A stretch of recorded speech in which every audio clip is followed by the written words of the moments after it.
Hey, what's up mga katunying? So, samahan nyo naman akong i-flex natin ng loot bags na pinamigay namin nung birthday ni Sebastian. So, meron tayong mga chocolates, painting materials, bubbles, school supplies, yan, puzzles.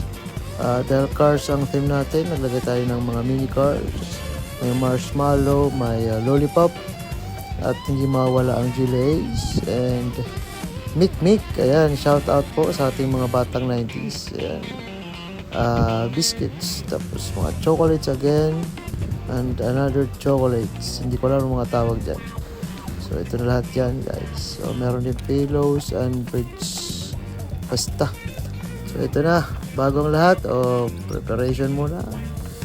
Sa buti na lang, nandyan si Madam Francine, ang aking katuwang sa pag-assemble ng ating loot box.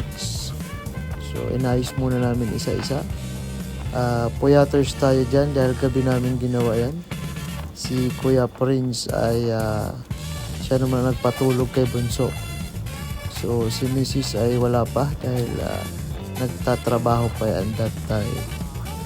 So, buti na lang medyo naasahan na si Madam Francine.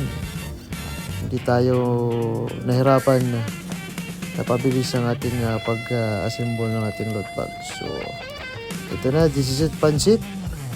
Binilisan na lang natin dahil abutin tayo ng siyam-siyam kung hindi natin i-fast forward. So, lagay dito, lagay doon, bilang dito, bilang doon. Ang runner natin dyan si Madam Francine pa din. So, ayan na. Dumating na si Mrs. siguro mga 11 yata o 11:30.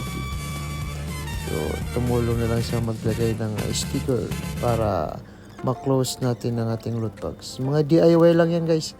Sa mga nagtatanong kung magkano mga nagastos ko, wag nyo nang tanungin dahil hindi ko na rin tanda at ayaw ko na rin tandaan kung magkano lahat yan. Ayan. Sa mga gustong magpagawa niyan, loot bags, so baka naman kontakin nyo lang kami. Joke lang. Lahat naman yan ay mga lang, order lang online, lalo yung loot bag na yan. In-order ko lang sa online, then yung ibang mga items naman na linagay ay syempre binili sa groceries and iba sa online lang din. So ito na ang finished product.